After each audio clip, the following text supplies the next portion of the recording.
Hero Amakawa is a useless orphan like you, but he's actually moving out of the suburbs and into the city. His childhood crush, Maharu, is in tears. He tells her to shut the fuck up but promises that when he's older, he will return. We then find a grown Haruto on a bus heading back from university. A young girl on the bus stares at him. The bus shakes violently. Out of nowhere, Mr. Train-kun appears and promptly transports everyone to another world. As they're getting full isekai experience, Haruto experiences another flashback of Maharu. Moments later, we meet Ryo, a filthy, downtrodden boy who has awakened in this new world. He's sweating profusely and smells like dog. Upon waking, Ryo is overwhelmed by the sudden influx of unfamiliar memories from another person. He even forgets his own name and starts calling himself Hero Amakawa, though he has no clue who this Haruto guy is or why his dreams are dominated by him. He vaguely recalls a bus and a grandfather who trained him in martial arts, but it's all muddled in his mind. Three men burst into the room where Ryo is lying and are surprised to find him still alive after a terrible fever. They were on the verge of burying him, but now they just want him to leave because he smells like straight ass. They beg him to find some deodorant and a breath mint. Ryo heads outside, looking for food among the fruit plants as no one is willing to give him any. More flashbacks plague Ryo's mind, and he remembers Haruto as a university student from Japan who was hit by a train while on a bus. This modern Japan and its civilization are bewildering to him. He realizes he's just Ryo, a slum dweller with a burning desire for revenge for his mother's murder. He recalls a conversation with his mother about visiting his grandparents' homeland, which was cut short when she was killed by an assassin. Since that day, revenge has been his sole motivation. As Ryo wallows in his tragic memories, a group of noble girls approach him. They're looking for a cute, bubbly, purple-haired girl who has gone missing. Ryo denies having seen anyone matching that description. The girls comment on his foul smell and keep their distance, with one older girl, Vanessa, being particularly rude. Celia, another girl in the group, apologizes for Vanessa's behavior and politely inquires if Ryo has any information. Ryo still doesn't know anything and advises them against going to the slums in their fine clothes. The girls consider changing into more appropriate attire before heading to the slums. Before leaving, Celia uses a magic detection spell and discovers magical energy within Ryo's body. Vanessa asks if Celia did something to him, but Celia explains that Ryo seems to have some sort of magical spirit chronicle, which is very strong. Although only Ryo can see the blue flames surrounding him, the girls conclude that their missing friend must be in the slums. They thank Ryo and leave him behind. Celia gives Ryo a bag of silver coins so heavy he can barely count them, and he wears it around his neck like a pendant. As Ryo rushes home to share his good fortune, a masked assassin ambushes him. The assassin's blade strikes the bag of coins, saving Ryo's life. Terrified, Ryo cowers in a corner, ready to meet his end. Suddenly, a mysterious pink-haired beauty appears in spirit form. She calls Ryo by his Japanese name, Haruto, and offers to quickly teach him the basics of magical combat. As Haruto helps Ryo tap into his past training, he starts to remember his martial arts skills and uses them to fend off the assassin. Despite the assassin's powerful magic, Ryo unleashes a mighty kick, knocking the knife from the thug's hand. The hooded thug, trembling in fear, attempts a final strike, but Ryo uses a powerful technique to defeat him. Shocked by his own strength, Ryo discovers that the assassin has already taken out the other men in the room, leaving him alone. He hears movement from the brown sack brought by the men earlier and finds Princess Flora, the very girl the noble ladies were searching for. Flora explains she was captured for ransom and needs Ryo's help to return to the castle. She promises that if he succeeds, her father will reward him handsomely and even knight him. Ryo, though confused by the royal jargon, agrees to help Flora. As they make their way outside, they are confronted by the other noble girls, who accuse Ryo of kidnapping Flora. They berate him and arrest him for his betrayal, ignoring his explanations. The nobles take him to the castle to answer for his alleged crimes. Inside the castle, Ryo meets Charles, the Lord Commander and the king's first sword. Charles relishes the opportunity to humiliate a poor slum boy, and, despite Ryo's protests of innocence, he proceeds to beat him mercilessly. Meanwhile, Princess Flora, having awakened, informs Celia and the maids that Ryo is not guilty and that he was the one who rescued her. She demands that Ryo be brought to her immediately. Celia goes to the dungeons and is horrified by Ryo's condition. She chastises Charles for his actions and insists that Ryo be treated with respect. Charles, feigning compliance, orders Ryo to be released. Celia then heals Rio with a magic spell. After waking up in a bed in the Beltrum Kingdom, Rio asks Celia what will happen to him. Celia tells him he will have an audience with the king, who wants to personally thank him. Rio is stunned but unsure of how to properly address a king. Celia helps him learn the royal etiquette. A short while later, Rio has a slick back and enters the throne room. He earns admission to the Beltrum Royal Academy of Magic, marking the beginning of his new life. Celia cautions Rio that most students come from privileged backgrounds, and he'll likely face relentless bullying. Rio, however, responds nonchalantly, acknowledging his place in the social hierarchy.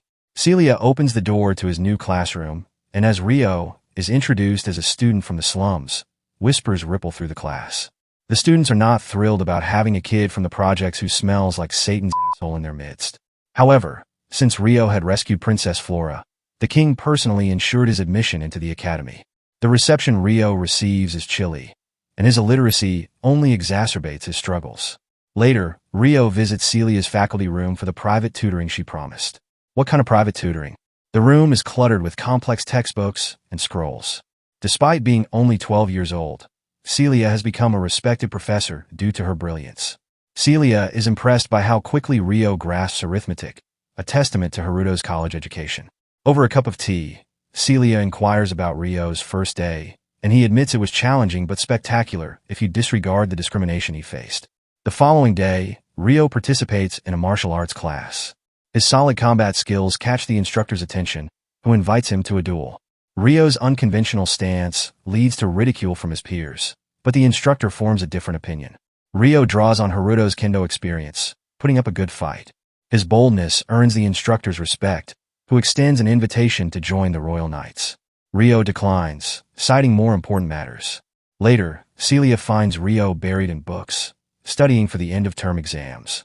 She tells him not to stress too much about grades, but Rio decides to worry anyway. During the exams, Celia administers the test while Rio's classmates struggle. Rio breezes through the questions and, despite being somewhat worse for wear, performs admirably. After the results are posted, Rio tops the school year alongside Christina, a nobleman named Alphonse, who has been stirring up discrimination against Rio, accuses him of cheating. Christina and Rona accept the results, and Celia vouches for Rio's hard work. Alphonse and his cronies dismiss Celia's defense and storm off. Celia congratulates Rio on his excellent exam results, though she worries that the other students might use this against him. Rio is unfazed, confident that with Celia's support, he can weather any storm, and Celia promises to help him in any way she can. 5 years later, a select group of students are chosen to participate in an exhibition tournament. Among them are Alphonse, Stuart, and, to everyone's surprise, Rio. Alphonse protests, arguing that a commoner like Rio shouldn't be chosen for such a prestigious event. The instructor, however, asserts that the decision is final. Celia congratulates Rio and mentions that he might be recruited into the Knights Order if a scout takes an interest in him, but Rio reiterates his intention not to join the Knights Order. Celia enjoys her tea and asks Rio about his plans after graduation. Rio reveals that he plans to go on a journey. Celia is saddened by his intention to leave the country and invites him to stay and work in her laboratory instead.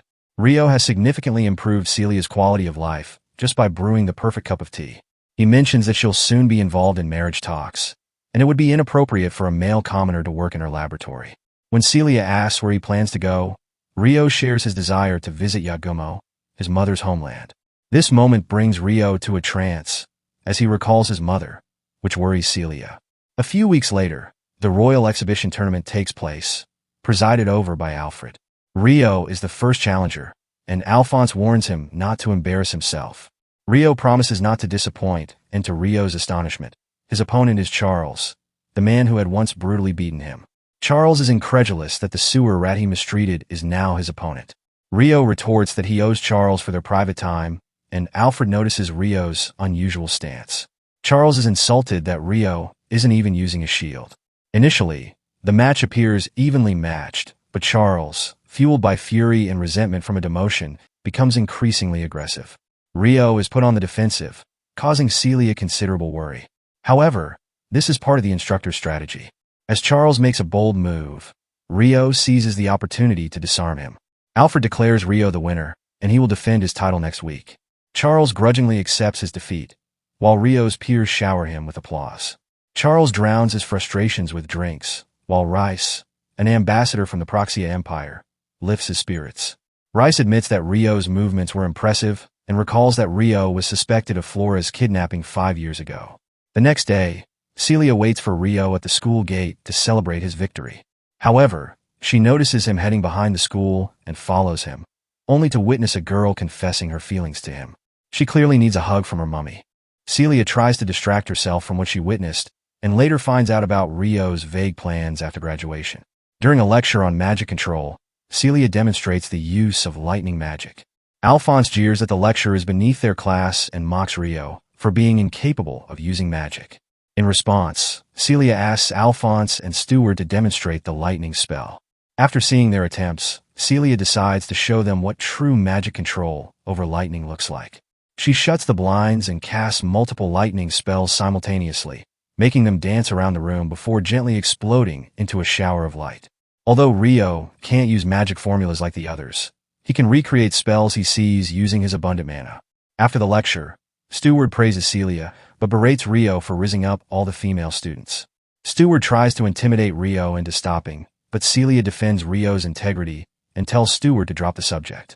Later, the class participates in an outdoor practicum exam, with Alphonse acting as the unit commander. They're tasked with traversing the forest and reaching the goal by sundown. Thanks to his father's connections, Alphonse has prepared a secret route to guarantee their success. Rona feels uneasy about this, considering it is cheating, but Christina lets Alphonse do as he pleases. Steward, however, has a plan for Rio, assigning him the role of baggage carrier. Flora offers to help carry some of the luggage, but Rio declines. While navigating the forest, they encounter a troop of goblins. Despite his arrogance, Alphonse shows keen insight as a commander, instructing the vanguard units to physically augment themselves, and together they defeat the goblins. Alphonse catches Rio spacing out and calls for his attention. Hidden behind the trees, Rice is impressed that Rio noticed him and decides to test the boy's skills. Following his father's map, Alphonse and the group reach a dead end at a cliffside.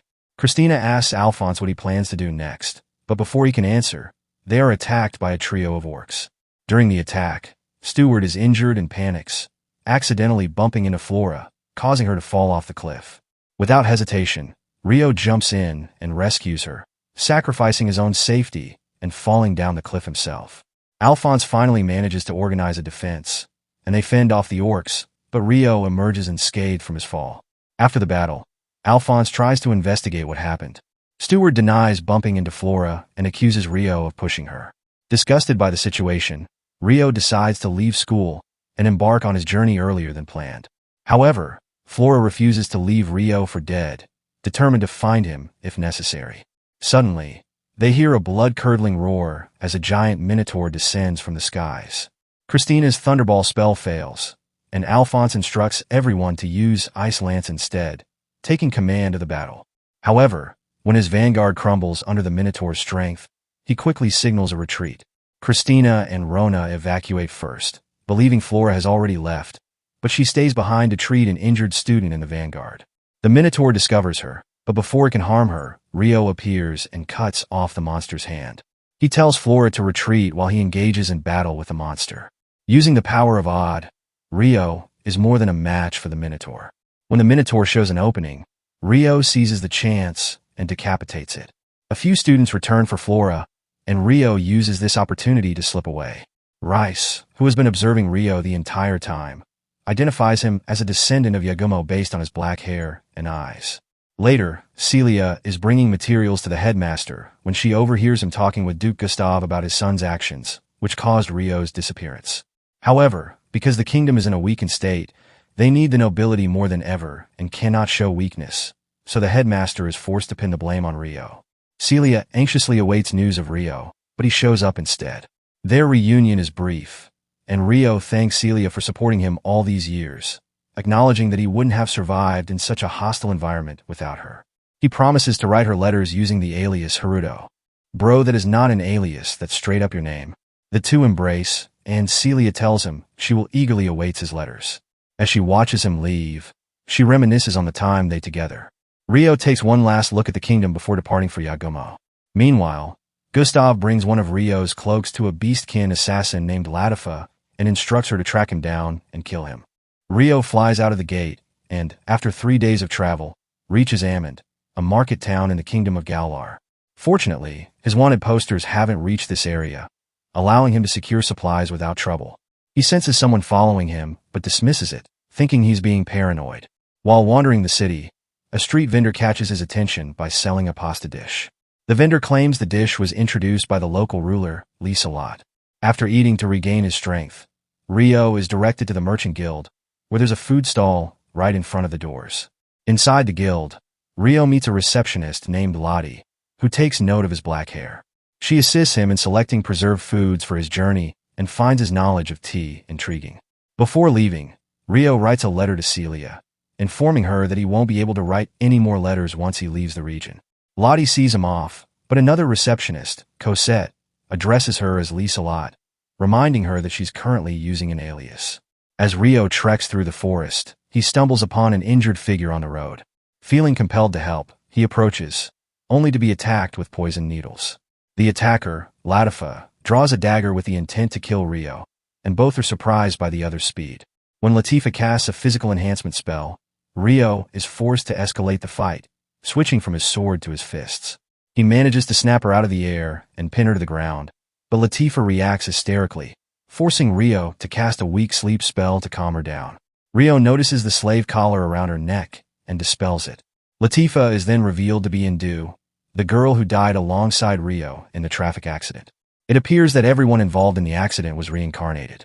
Latifa is also the slave of Steward, who forces her to call him older brother, using an obedience collar that subjects her to immense physical pain if she disobeys. When Latifa regains consciousness, she is initially wary and fearful of Rio. But upon realizing that he removed her collar, she begins to cry tears of joy and relief. Rio interrogates her, learning about her association with Steward and confirming that there are likely no more pursuers. After ensuring she no longer intends to harm him, Rio frees her from her bindings. However, Rio warns Latifa that in this region, beastkin like her are often captured and enslaved. He advises her to head east, toward the wilderness, where other demi-humans live. Coincidentally, Rio is also heading in that direction. Though Rio tries to leave Latifa behind, she starts following him.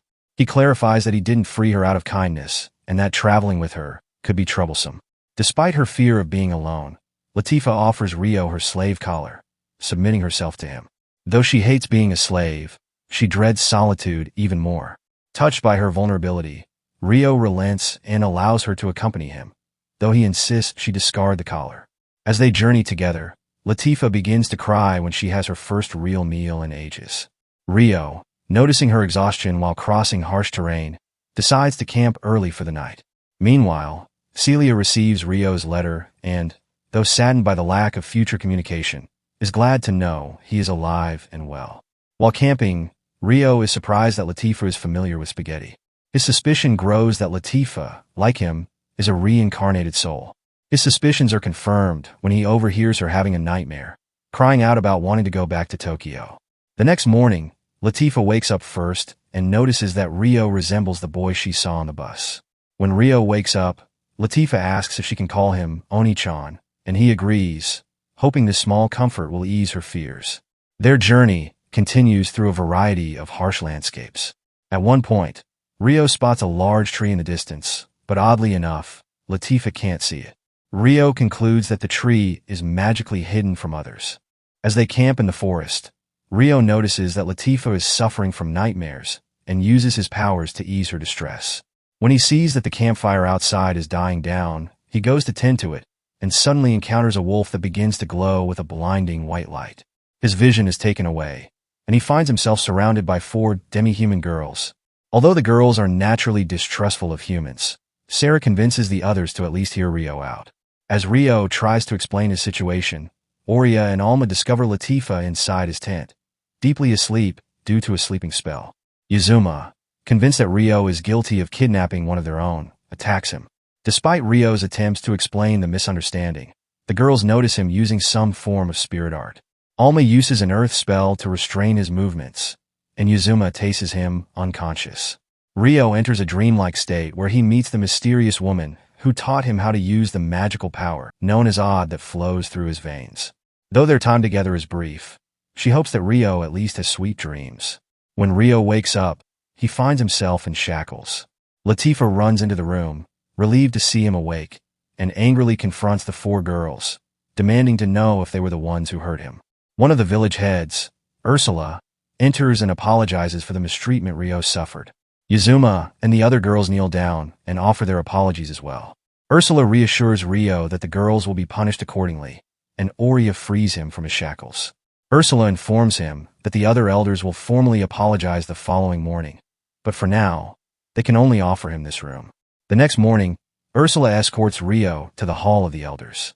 On the way, Rio notices the large tree in the distance again. Ursula explains that this is the World Tree, where a mighty spirit named Dras resides. Ordinarily, only those with keen spiritual senses can see it, so Ursula is intrigued by Rio's ability to do so. Rio meets the two other elders of the village, Sora, an elf, and Dominic, a dwarf. They apologize for the mistreatment he endured and thank him for freeing one of their own. They offer to grant Rio any desire within their power, but all he asks is that they take in Latifa. Since Latifa seems attached to him, Rio asks if he can stay in the village for a while. The elders unanimously agree, with Dominic even inviting him to marry one of the village girls if he wishes. Lastly, Rio requests to be taught spiritual arts and any other techniques that might be useful for daily life. Suddenly, the village's guardian deity and spirit of the World Tree, Dras, appears in all her glory. She closely inspects Rio and discovers that there is a dormant spirit dwelling within him, which prevents him from casting magic like other humans. Dras takes a closer look inside his body and is surprised to find that the spirit is a human-shaped one. She explains that human-shaped spirits were mostly wiped out during a divine war 1,000 years ago, and that these types of spirits are second-class, like Dras herself. This revelation forces the elders to reconsider how they treat Rio, who now holds the same position as a saint or person of similar honor. So they basically realize that he is a Jigachad. Later, Oria brings Rio to his new home, where Latifa and the other girls are already waiting. To his surprise, the village has access to a rice-like food, which they explain originates from the Yagumo region. Rio is further shocked to learn that Oria and the other girls will be living with him from now on. Ursula explains that this is for the best, so that Latifa can form relationships and bonds with people other than him. Rio agrees, and days and weeks pass by in the blink of an eye. Rio spends his time with his new companions, studying spiritual arts and enjoying the simple life in the countryside.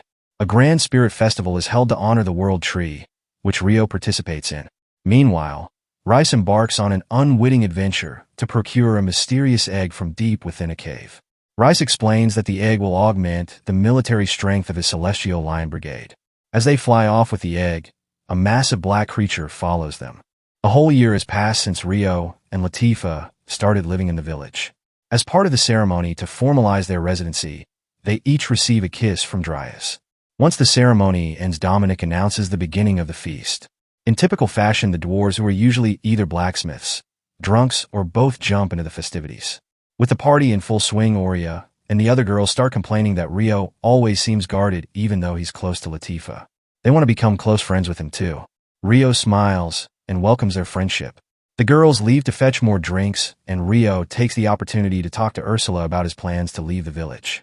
So much for being friends. Meanwhile, Rice hands a red pill to his companion, who swallows it before Rice flies off to scout the area. From the sky, he spots black wyverns flying in the distance. Back in the village, Rio and Latifa go for a late-night stroll. He asks her if she's happy living there, and Latifa says she is, mentioning how kind Oria, Ursula, and the others are, but especially because Rio is there. Well, not for much longer. Rio then tells her he plans to leave the village to continue his journey to Yagumo. Latifa insists on going with him, but Rio warns her of the dangers ahead. Upset, she runs off. While this is happening, the village elders meet to discuss sightings of the black wyverns nearby. Rice, meanwhile, infiltrates the wyverns' den and begins stealing their eggs. Out in the sky, Sarah and the other girls take off to survey the area. They soon spot a young adventurer camping with a griffin near a watering hole. They fly down to interrogate him, and Sarah strictly warns her team not to start a fight without her signal. When they see an egg strapped to the adventurer's chest, they grow increasingly worried. The adventurer quickly flees on the griffin, forcing Sarah to give the order to capture him if necessary. Yagumo shoots off a few thunderbolts, but the griffin manages to dodge them until a black wyvern appears. Realizing the egg is a wyvern egg, Sarah gives chase hoping to stop the wyvern from reaching the village. She sends a harpy to alert the elders of this new development. Meanwhile, Rice finishes his egg-stealing mission, kills the adventurer by crushing a red gem, and watches as the adventurer and the egg plummet to the ground.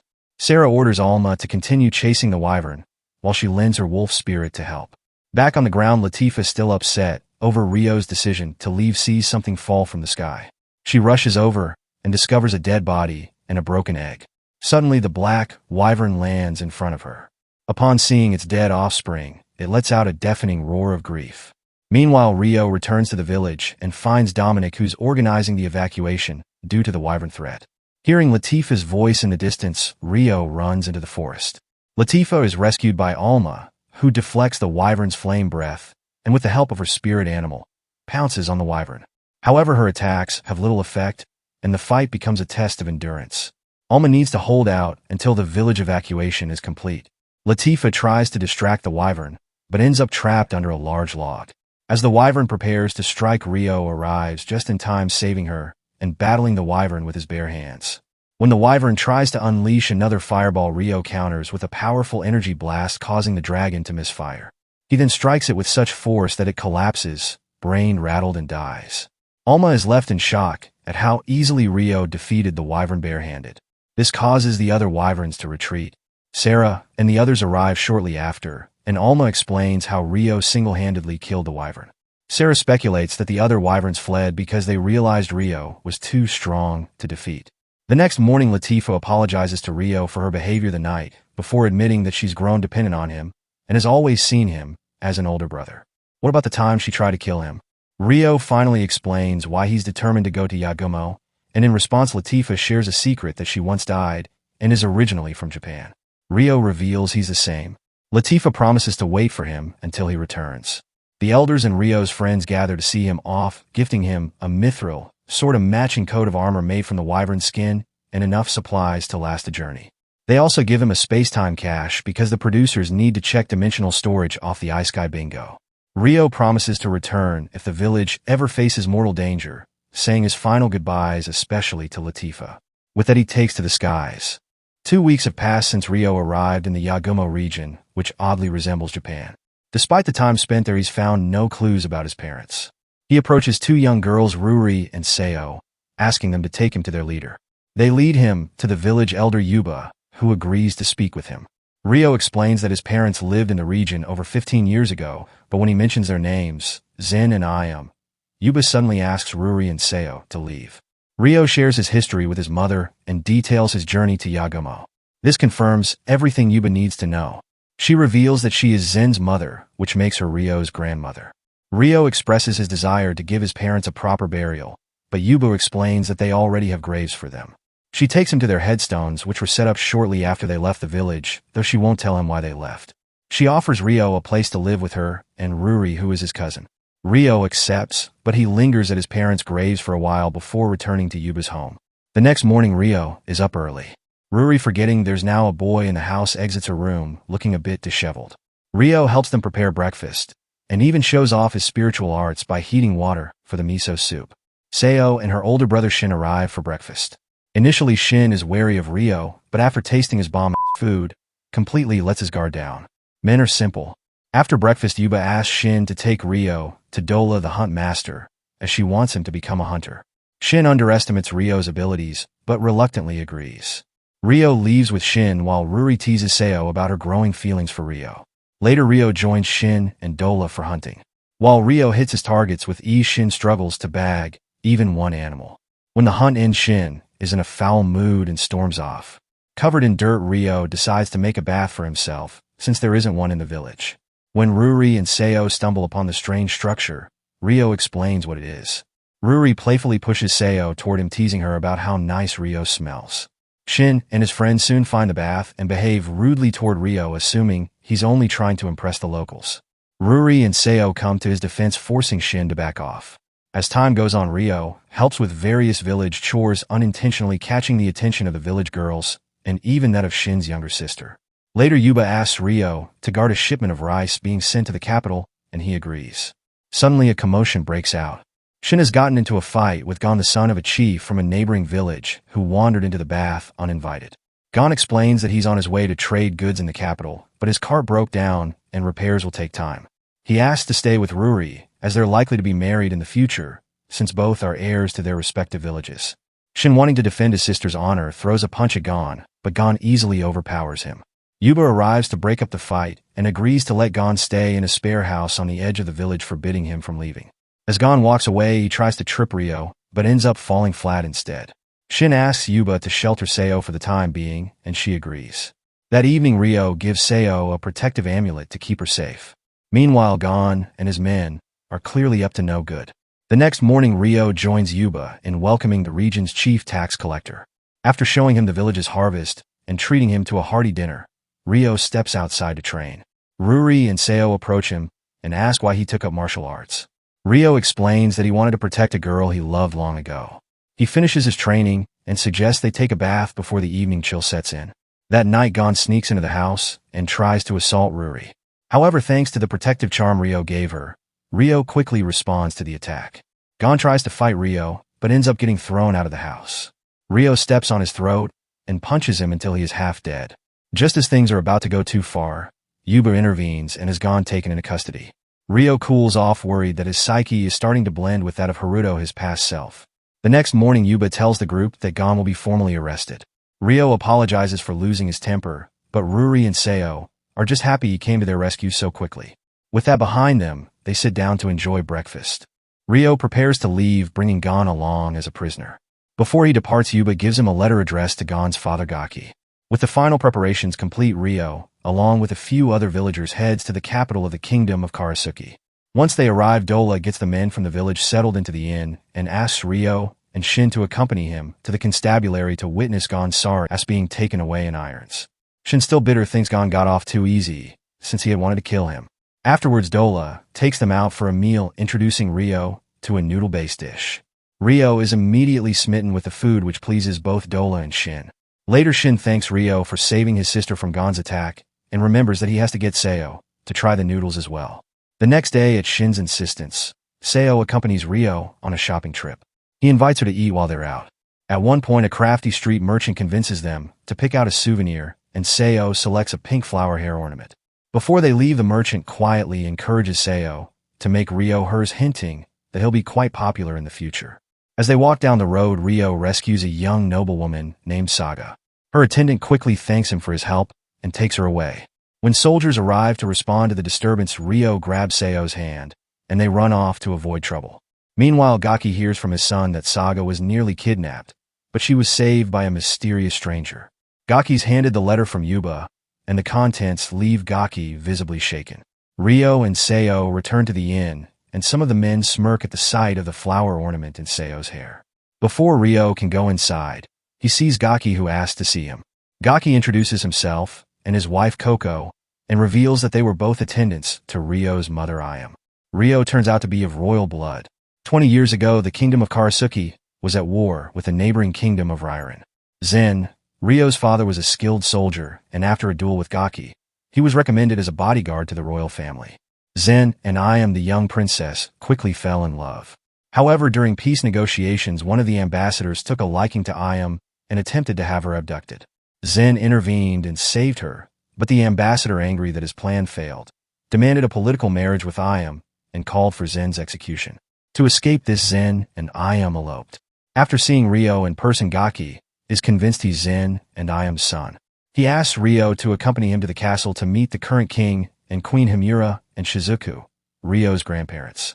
The next day, Ryo meets King Himura and Queen Shizuku. They ask him about Zen and Ayam, and Ryo tells them everything he knows. He explains that his father died of unknown causes when he was young, and his mother was killed right before his eyes. Ryo recalls how he and his mother had lived happily together, with Ayam never showing grief as a weakness. One day, Lucius, an adventurer and close family friend, appeared at their home and deep-throated Ryo with a potion. When Ayam tried to intervene, Lucius killed her to silence her. Afterwards, Ryo was abandoned in the slums and grew up alone. After rescuing Princess Flora, Ryo was allowed to attend a prestigious academy, and though it was tough, he looks back on his time there with some fondness.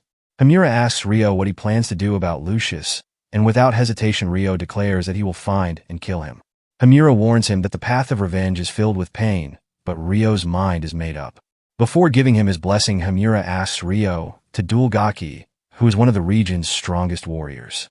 Ryo agrees, and the next day, he and Gaki face off. Gaki, initially confident, quickly becomes unnerved by Ryo's ferocity and his fluid, unpredictable fighting style. Gaki tries to use a secret technique called Wind Slash, but Ryo counters with a torrent of water that overwhelms him. With his sword at Gaki's throat, Ryo is declared the winner. Impressed, Hamura realizes there's no need for Ryo to train under Gaki as he had intended. Ryo returns to the village, visiting his parents' graves one final time, vowing to keep moving forward.